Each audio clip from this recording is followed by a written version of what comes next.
I can be right here, right now. You have helped me to see. Help me believe all you are, graciously all you give. My future is hopeful, inspiring.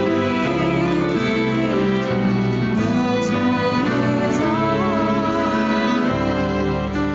In the midst of endless sorrow, I have worked so hard just to hold on to the light I feeling the strength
Hey everyone,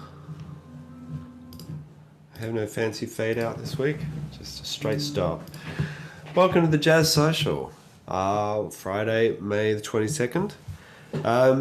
That was the Sophie Min Orchestra, new album released last week by Sophie Min, who is playing next week on the Jazz Social with some other excellent people. There's been, a few changes in the news about this lockdown, a few lessening of restrictions. I hope that doesn't mean that I lose some of you. It's been it's so great to see so many lovely people enjoying these broadcasts, and we've really love to see your comments and feedback and everything. And also I think it's a really important thing for the musicians to be able to play to an audience, and also a lovely thing for us to get together, even if it is on the line. Because we have such a spread out country. And I happened to be name dropping John McCall this afternoon about this, and we kind of decided amongst ourselves that even with the return to normal, we think that this kind of thing is probably here to stay. I think it's an interesting opportunity, interesting time for musicians and creatives. That's enough waxing lyrical for me. We have three amazing acts tonight. We have Tim Jago and Troy Roberts joining us all the way from Miami and New York via Perth, where they currently are. We have Stephen Grant joining us from Melbourne. The great Stephen Grant, multi-instrumentalist, restricting himself to one instrument tonight, though. And we have Rafael, Karlen, and Steve Barry joining us from Sydney. 5 incredible musicians. And first off the blocks, Tim and Troy, are you with us? We are. Excellent. Welcome to the Jazz Social. Hi. Thanks for having us. Look, I'll turn it over to you guys, and you can do your thing and announce as you see fit. Okay, well, greetings from Perth. We escaped the United States of America, and I shouldn't say escaped, but yeah, we're here now at separate times. I'm at my folks' place right now. This is the room I grew up in, so this is kind of fun, and very, very thankful to have Troy Roberts with me, brother in arms. And we just wanted to play some standards for you because we haven't been able to play with other people for so long. And got to give a big thanks right away to Ben Vanderwall, a great drummer that most of the jazz community in Australia knows, because he actually lent us the gear that we're using for this stream because we came kind of empty-handed. So big props to our amazing friend Ben Vanderwall. And thanks to, obviously, Toby and the Jazz Social, such a great initiative that they've put on. And another big shout out to Kristen Berardi, actually, for putting my name in the hat, saying you should give us a yell, because we're really chuffed to be able to play some music for you remotely. So let's just play. Let's get into it. Do you have something to say, Troy? No, you said it all. All right. Yeah, we're just going to play a couple of tunes we like and see when we run out of time. And this first one is Milestones, the first Milestones, written by Miles, probably in the 50s actually. And I'm going to have to switch over the audio.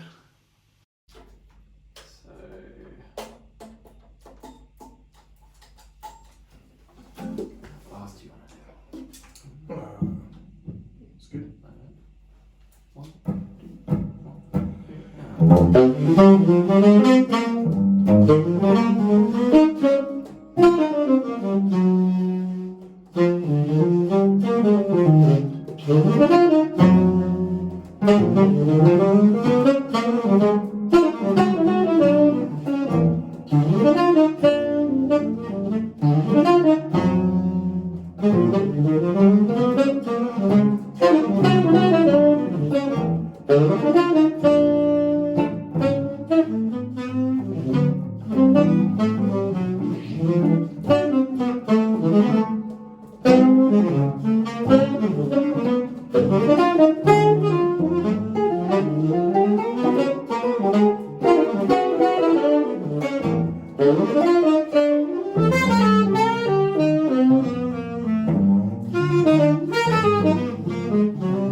It's been a while. That's yeah. Say anything? Sure. Just switch the mic around. Thank you. Virtual applause. Yeah, I don't know. I don't know if people are applauding. We might play one that's appropriately titled. You probably had other people doing this one for the isolation situation. This one's called Alone Together. Some standards we like. Oh, there's some nice applause there. Thanks, Toby. Straight eighth. Yeah.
just a quick one, hey? Okay.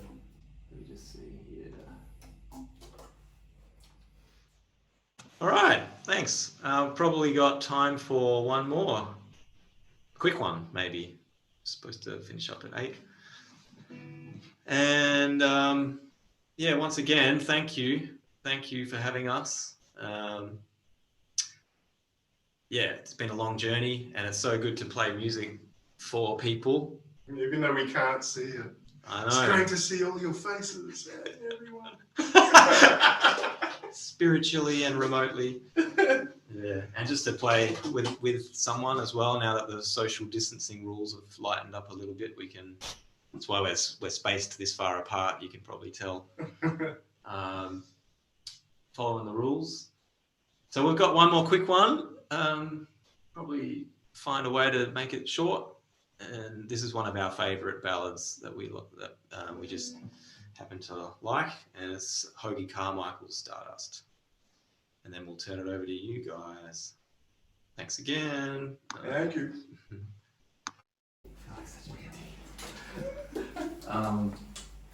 We could probably do once through or something. Or do you want to? Is it that short? No, let's just play. Yeah, let's play. Alright. Yeah. But maybe second half on the way out. Okay, Yeah. sure.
Yeah.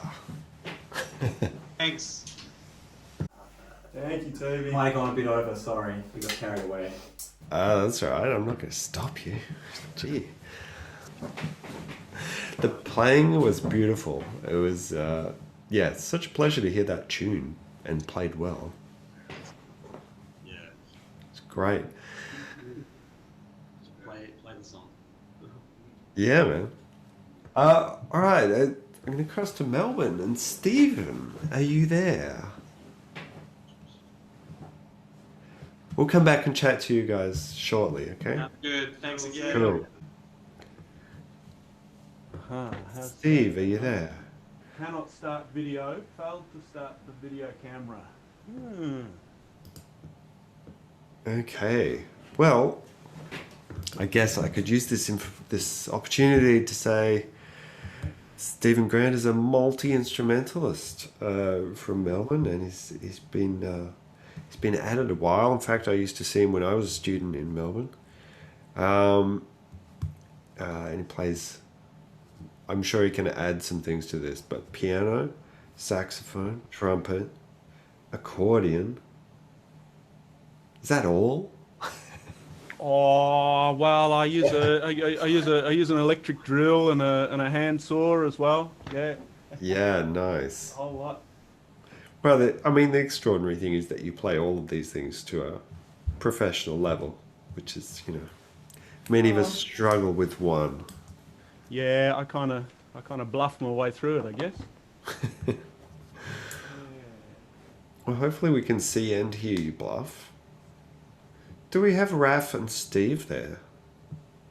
Because perhaps we can do a last minute shuffle of order, unless they're not eating pizzas. We're not eating pizzas yet. We're happy to jump in while Steve gets his technology under control. Yeah, okay. Oh, that'd be great if you can. Thanks. Awesome. Sorry to, spring that on you. That's okay. We're just enjoying the music. It was great. I know. It makes this COVID thing insists that we all become tech experts here, and sometimes it's sometimes you got to bear with us. So yes, Steve Barry and Rafael Karlen, so great to have you. Thanks for having us, Toby and Angie and Andrew, for putting the whole thing together. Can you hear us okay? Okay, cool. It's going to be a lot of fun. Steve and I have known each other for a while, but we haven't had a chance to play together very much, so we thought this was a good opportunity. And big shout out to Richie B for this amazing space, the Free Energy Device Studio with a lovely grand piano. Hopefully the internet stays, so if not, text me or Stephen can cover for us when our internet drops out. Maybe we can play some solos back and forth. Yeah. So the first tune we'll play is so this is one of mine called Equally True, and it should hopefully come out later this year on a new album, which we can talk about later. Hope you enjoy it.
Thank you.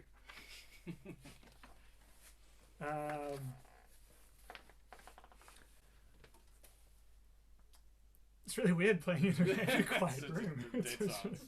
I mean, it's happened at gigs too, just dead silence. But this next one is another one of mine called Rich Hours.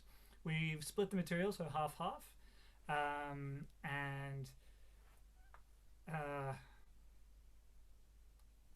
hope you enjoy it.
Roboto?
Cool.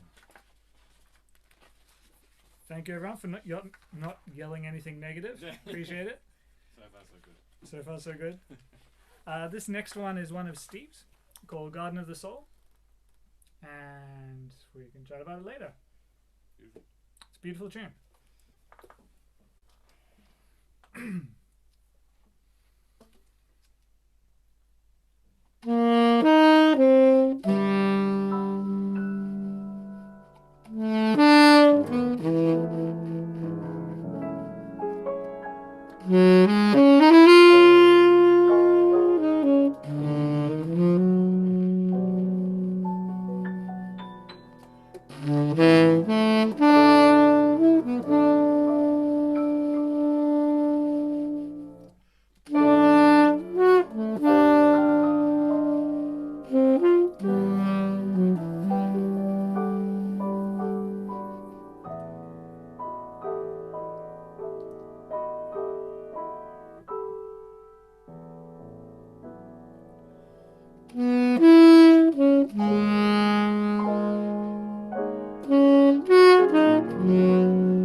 question, Toby. How are we doing for time?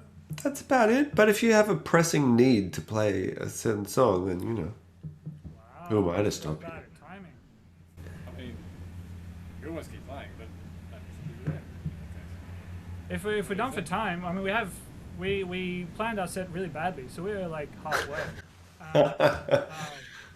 But we'd love to hear some other people play, unless it's time to play more. I don't know. Your call. Well, maybe this time for one quick one? How about that? Let's do a quick one. Well, we might finish off with a song of mine. I think this is probably an important thing for given the situation that we all find ourselves in. This is called the Simple Happy Song.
Thank you.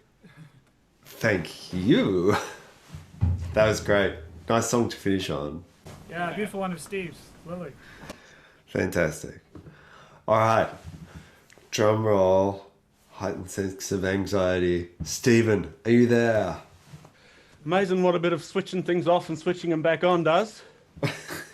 I thought I was going to have to play with my eyes closed for a minute there. Very nice. Well, I'm super relieved to be able to see and hear you. That's Yeah, great. it's good to be here. Yeah. Cool. But it's been lovely hearing the music going on beforehand. So that's been great. Fantastic, guys. Lovely. Cool. You know, as the others have found, playing to dead silence, no applause or anything can be kind of weird, but you know, just power through. Okay. I'm intrigued to see what role the screwdriver plays in your set. I just used that to fix my video. I see you at the other end. Yeah, okay, good. Yeah. I thought I'd just play a bunch of old tunes. I'm going to start with I'm actually going to start with the quiz. It's time for the quiz. I know it's a bit early, but time for the quiz. The quiz question is, what's this tune? So the thing is, it's something I learned years ago, and it just popped into my head the other day when I was having a play, and I can't remember what it is. But I think it's an Astor Piazzolla tune. Anyway, we'll start with that and see how we go.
Well, thanks for being here and listening.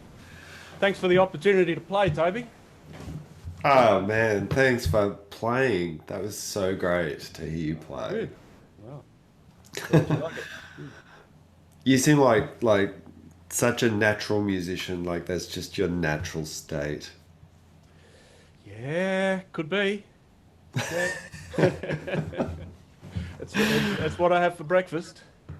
Damn, I thought you were going to tell me no. It's all just good. It's hard work and. A little bit of that too, yeah. Yeah, right. You like playing the old keyboards like that Wurlitzer? Yeah. You know, I'll use whatever's available, but I do like the Wurlitzer. Yeah, absolutely. Yeah. And I didn't find anyone in the chat that knew what that first tune was that you played. Oh, okay. I'll keep searching. Although Helen Russell did point out that you were playing Clang Clang Clang Goes the Trolley, Yes. which I didn't quite twig until she said that. I was just listening to it as its own kind of That's thing. right, but it kind of got rewritten by Don Drummond from the Scatterlights. Okay. So, like originally, it's in a major key and stuff, and it's all very Yeah. kind of upbeat. And Don Drummond made it sound all a bit kind of melancholic and a bit weird, you know. So, but you know, I like his version. Yeah, it's very cool. But that's real good, Helen, because when I heard it first, when I heard the Don Drummond version, I didn't twig to it being the trolley song. I didn't find that out till later, and then I had to go and check, and it was like, what? Really? Is that the same song? Yeah. So that's so well heard, Helen. Good on you. I'm glad it wasn't just me. Raf and Steve, Tim and Troy, are you in the house? Yes, here we are. Yeah. There's some of them. There's half of Awesome. them. Good. Hey guys. Sounding great. All of you guys. Wow. Yeah. So nice to hear you all. Beautiful. There are a song. couple of comments in the chat on YouTube. Joel Aspinall says, "New horn, Troy." Oh, yes, it is a new one for me. That's pretty observant. It's got an exceptional history, which I'm not sure I want to be on It has like a mysterious kind of past, does it? yeah, quite a significant one. But yeah, but anyway, it's a silver-plated, silver balanced super balanced action from 1951. You could make up any story about its past right here, and that would become the official version. I've never had a Selma before, so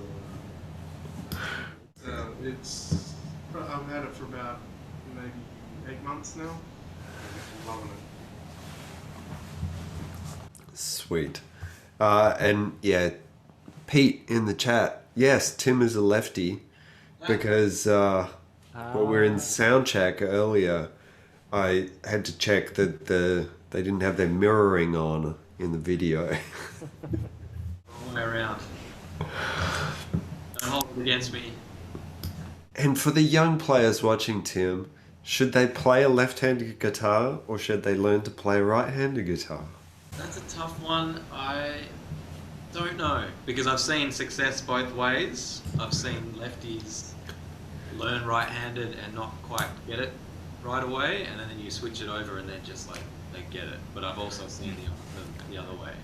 But in the end, you got to use both your hands anyway, don't you? Yeah.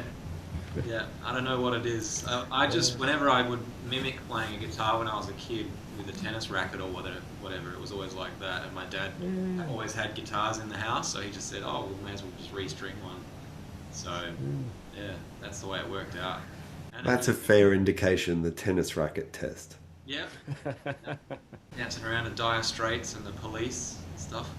But yeah, it's, I don't know, I can't imagine doing it any other way, and it's been a hindrance, obviously, you know. It must make it hard to buy guitars. I've taken a couple of little lessons with Tim, and it's really Nice. good for me because Yeah. it's like mirror image. I can like copy the shapes. Yeah. I've seen that as the advantage. It's really cool for teaching. Yeah. But it is tougher still for left-handed piano players. So we've got to say that. That's it. Yeah. You guys, Tim and Troy, you both came from the States during, after all this started, and you've been in proper ISO. You must have I don't know, slightly different perspective on everything. Do you feel removed from the action, or you're relieved to be in Australia? I'm really relieved to be in Australia right now because it's a big old mess over there. I'm in touch with all my friends in New York, and yeah, it's getting a little frightening. I'm certainly glad to be out of it and to be able to have this country to call home is like a blessing right now because the Australian government's done such a great job at containing this. It's kind of a really good reflection on Australian people too. It's just, I mean, we can have our little bitch politically, like in the newspaper or whatever, but at the end of the day, we do what we're told, and it's why this has worked so well. Like we've stayed indoors, we've followed restrictions, and the numbers are really, really low. Yeah. When the ABC did that big survey last year, they found out that the defining characteristic of Australians is that we follow the rules. I don't know what that says about us. It's pretty. It's easy to forget how bad it is elsewhere when you're in Perth. Like, it was pretty frightening at the time I got out, and fast forward 2 months of things being really good here. It's kind of easy to forget how serious this situation is, and every time I talk to my friends on Skype or FaceTime in New York, it's like a reminder. Really lucky to be here. Yeah. Yeah. So I just hope we continue to take precautions really seriously. It's what's saved us. Yeah. I think, we're all pretty relieved that we followed the rules about now when we see the stats and so on. And like there was a report in the news about the US and how many lives could have been saved if they'd started restrictions earlier. And it's just, it's really sad. Marinda in the chat, great question. How have your thoughts about musicianship or your playing changed since the lockdown? Or how has your relationship to music changed? Mine seems to change every couple of days, but Yeah, there's a few ways for me. I mean, I came from a really, really busy touring and performance schedule to isolation, quarantine in Perth. And for the first couple of weeks, it was awesome. And 2 weeks I got out of that, isolating with my family in a family home. Like, it was great. And then after that, it's just kind of like, it was a nice break, but itchy feet. Like, what's happening? I really miss music, and it takes something like this to remind me of how important music is to my life. And do you mean like that you miss, because you can make your own music, do you mean like you miss the social act of music making? I want making music with people Yeah. And I didn't realise this until recently, but how much I miss playing music for people. Like I've always thought of, the musical integrity. It's about conversation on the bandstand, interaction and being true to myself as an artist and playing what I want to. But this has been a really great reminder of how much I miss playing for people, and presenting this kind of like secret language that we have on the bandstand to entertain people. They might get it if they're musicians, or if they're not musicians. It's still exciting to see people get it, have a laugh at stupid quotes. Yeah, exactly. Exactly. Stephen Raff, you were encountering the weird vacuum that is no applause after a song that you're clearly playing for an audience, but then they just don't seem to be there. Yeah, because it's so much about the hang too, isn't it? And the energy in a room, and the responding to the atmosphere, and those little hollers in a solo or something, and you feel, just even if the audience is deadly quiet, you still feel that in the space too, if you're playing a ballad or something, and just to be playing the two of us is interesting in that sense. You feel that with your bandmates, but you don't feel it from the people that you're playing for, and I certainly feel the same. Troy, it's bizarre. Yeah, because you don't play the same when you're playing alone, or even if the two of you were alone in that room and not playing to an audience, you'd play differently, right? Yeah, and I guess that uncertainty of, I mean, it shouldn't matter if it's like two people or a lot more, but it's just always weird when you don't really know who's on the other end. It's kind of strange. I don't know. It should make a difference, but it does weird things to my head. Where you just don't know who's behind the screen, basically. I don't know. It does definitely feel different to just be like, oh, cool, let's play. I guess maybe because it's such a different environment with computers and things. Yeah. Yeah, and it's made us we've all been forced to become at least technically literate to get by. Semi. Or Yeah. illiterate in our It case. didn't work for us. Yeah, a little glitch here. Yeah. I think my my technology learning curve flattened a little while ago. Yeah. Yeah, well, I deliberately withdrew from that stuff when I was a teenager. But no, I can't know about that. Now I have to know about it. Yeah, it's handy. It's handy, and it's kind of opened up a whole lot of other avenues, which hopefully when things get back to sort of normal, whatever that is, I think a lot of us have learned even just little bits more about how to use the technology, how to use the web, and how to expand in different ways, and to try and be creative with it, and make it work for us, and use it to some sort of potential. And you kind of have to. Do you think, are there things that you'll keep doing, that you've had to do in shutdown, that you'll keep doing after it's all over? Do you think? I've learned a lot about video editing, so that's something I'll keep doing, and yeah, I don't know, but we could be doing it like this for a while, I guess.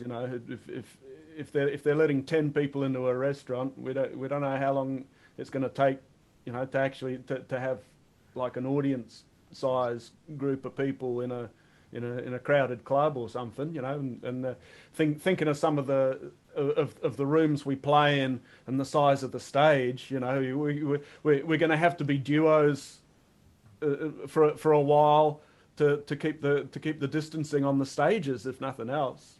Yeah. It's kind of handy to have a look around, I think, and branch out into the technological side of things. And what is like music meant to you during the lockdown? Has that changed for you? Tricky one. Raf, can I ask you? Sure. 'Cause this is leading into like your PhD that you're going to start, right? Yeah. Um, I guess it's. I mean, I have pulled back. I've been gigging, like I've been writing a lot, and I guess focusing more for fewer shows, but ones that take more energy to drive. So writing for bigger things, or chamber ensembles and things like that. So, um, I I miss going out and hearing music, um, and I miss playing with people. But I haven't been recently. I've been gigging much anyway. So the things that changed, I guess, were just a more of a chance to focus on exploring new things, which is nice. You know, listening to different things whenever I can, and studying different things. So, um, the lockdown hasn't affected me as much as it's affected a lot of other people, which I feel thankful for. Like it's not. I mean, I do miss playing. That's a thing. I didn't realize how much I missed that. Just playing with someone else as opposed to practicing. You're like, that's right. So Steve and I were chatting about, yeah, how it doesn't come immediately, and just it's taking a while to dust off those responses. Um, yeah, I guess that's where I'm at. Yeah. Cool. Well, I guess it's we're well over time, so I suppose we should wrap it up. Thank you again so much for playing, for sharing. There's a lot of love in the chat on YouTube there, and I'm sure a lot more that people are not saying. But yeah, thank you again. And for everyone watching, next week we have Sophie Min playing, whose music you heard while you were waiting for this to start, and Charlotte McLean and Jamie Clark on guitar, and Zach Curran on tenor sax. So hopefully you can join us for that one. So thank you, Steve, Raf, Troy, Tim, and Stephen. Yeah, Thanks, pleasure. Toby. Thanks, everyone. Great to hear all you guys. Thanks, Good to see you. See you guys. Yeah, you guys are awesome. See you, guys.